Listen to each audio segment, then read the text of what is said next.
this room.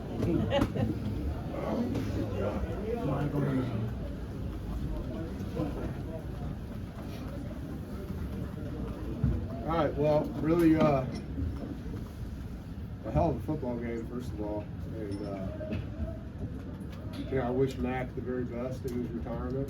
I really enjoyed coaching against him. As I mentioned before, he was a great mentor to me. And he was in the Big 12 and I was in the Big 12. When I first got to State, he was an announcer.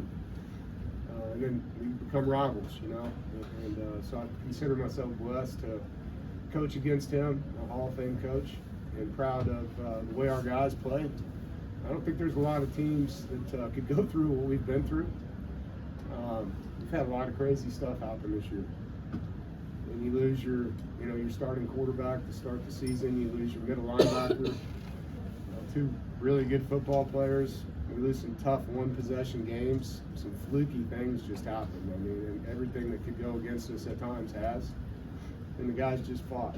And that's the DNA of our program is adversity's going to happen. Life's not fair. What are you going to do about it? And these kids just get up and fight. These grown men get up and fight. And I'm proud of them. Every time they made a play on their sideline, we responded with a play on our sideline. And, Noah's going to talk in a minute. I'm proud of you, man. He had 2 drops in the second quarter. Could have got down on himself. He made the key play in the fourth quarter to set up that touchdown. And that's what it's about. It's about when young guys make mistakes, will they learn from them, will they own them, and will they make up for them? And I thought our football team did that tonight, And we were playing with our third and fourth corner. We were playing with our backup safety and then another backup safety, our backup nickel. And so there was a lot of guys in that game that weren't listed as starters. Some of them weren't listed as backups, and they had to go in there and play. And so proud of the resiliency and the grit. And it's great for guys like Davin who've won 4 in a row. I love that for you, man. That's such an awesome thing for him and his class to be able to have that. 20, 30 years from now, they come back for player reunions and they're going to be able to brag about their record against their rival. And man, is that awesome. That is awesome for them. Love the way we ran the football. 240 yards rushing. Thought our O-line dominated their D-line. Our tight ends are a part of that. Our backs ran really hard. Our wideouts were straining. And it's not the funnest game as a receiver at times. And that's what you're doing. But it pays off over time. We had a really good crack corner that Dakari made a play on that comes off of a run. And so I thought Coach and I and the offensive staff made some good adjustments at halftime. In the second half, we didn't punt. We scored every possession in the second half. And so when you do that, man, it's fun. It's a lot of fun. So a heck of a win. Any questions? What was the biggest? Y'all have a pretty young offense. How have you seen them grow throughout the season? Yeah, it's a lot of young players. You just had Hollywood up here, redshirt freshman. Obviously, CJ, true freshman. Noah, redshirt freshman.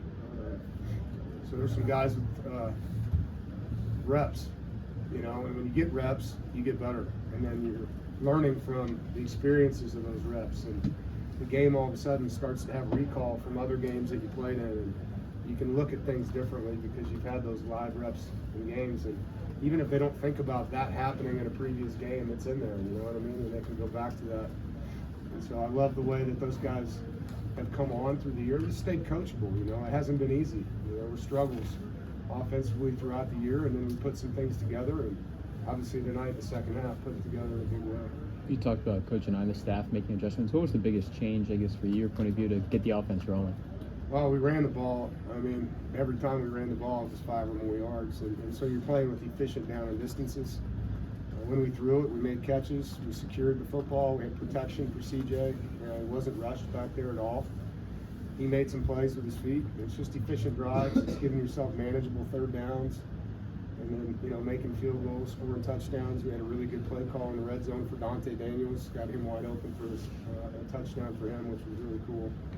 But guys just made plays. KC started to make some plays there in the second half too. It was good to see him get involved because in the first half we just didn't do a good job throwing the football. We threw for 19 yards in the first half and 200 plus in the second. This game's important to you every year, but how important was it knowing that you needed to go to a bowl game? I wasn't even looking at it that way. I know that seems weird to people, and thankful that we won 6 and that we're bowl eligible because of the reps now that we get to put into these guys. But beating Carolina mattered more than winning a game to be bowl eligible to me. And that may sound weird, but when I got hired, they didn't say win 6 and go to a bowl. They said whatever you do, beat Carolina. And we did that for the 4th year in a row. And that means a lot. To me, it means a lot to our program. There's a reason I haven't been able to wear blue for 12 years. For real. Like, I'm not allowed to wear the color blue, you know? And so this game is deep. And when I said it's the biggest game of the year, it is the biggest game of the year. And our players know that. Our fans know that. Our administration knows that. And it's meaningful, you know? And I don't say that to brag. I'm just saying that because it's a rivalry. It's the oldest rivalry in the ACC. So don't tell me it doesn't mean more. It does. It means a lot to our fan base and definitely to me as the head football coach. You know, to say that I'm 8-4 now in this rivalry means a lot to me. With all the injuries to defensive backs, what's it like to see Jackson Vick make 2 of the biggest plays in the 4th quarter? Yeah, I'm proud of Jackson, happy for him. He's been a guy that stayed coachable, stayed patient. This year really has helped us in a lot of different ways. On the special teams, got a chance tonight on defense to help us, and comes up with a big sack. And there's a lot of backstory to that I won't tell you guys, but that was awesome for him, you know, to get a sack in that situation. So you love it when guys like that get in the game and make a big play, man. And then the guys are all cheering for him in the locker room. Could CJ have made that pass in September to Noah? Oh, I don't know. You think he could have made that pass? No.